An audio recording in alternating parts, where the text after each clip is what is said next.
最近好莱坞是伫咧大罢工，不过有两出同一天放送风格完全无同款的电影《Barbie》也个《Oppenheimer》是抢甲掠袂掉，有袂少影迷是一天看两出，甚至即马伫咧网络顶嘛开始流传《Oppenheimer》，也就是这两出电影的合体字。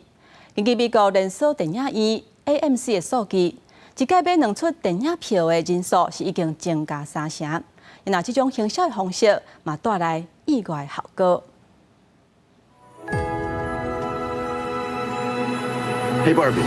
芭比真人版本的电影是讲芭比甲肯尼离开粉红世界，最近到现实的人生探险。马格罗比甲雷恩葛斯林的演技，也佫有正牙讲女性二队好莱坞的新女导演格丽塔杰为导演编剧，也袂演就正轰动。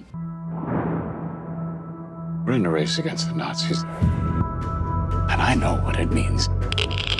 二次世界大战期间制作出核子弹的美国物理学家奥本海默共名的传记电影，导演是英国的导演克里斯多弗诺兰，是伫咧讲美国的曼哈顿计划科学家研发出史上第一批核子武器，见证战场的残酷本质甲人性的不安。一部伫咧反省战争，另外一部是女性的自我探索。即马网络顶正流行，同一天连续看这两部电影。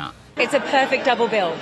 I think actually start your day with Barbie, then go straight into Oppenheimer, and then Barbie Chaser. 这两部电影的片商，华纳兄弟甲环球电影，甲电影的首映拢定伫咧同一天了，网络就开始出现各种迷因图。两部电影并列的各种 T 恤也卖甲真好，还有人专工翕底片。根据美国连锁影院 AMC 的资料，有售票开始卖到即马，同时买两张票的人数增加超过3成。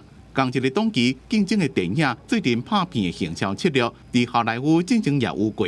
这边两部电影的风格差遮尔多，讨论度才会遮尔大，喜剧也趁这边的宣传热度，杀出两片合体的视觉图。Are you gonna go see Barbie? Of course. 网络时代宣传的手法无任何的规则的人讲，对正想要吸引观众登到电影院的好莱坞来讲，任何一档诱导观众的活动，拢是好的行销。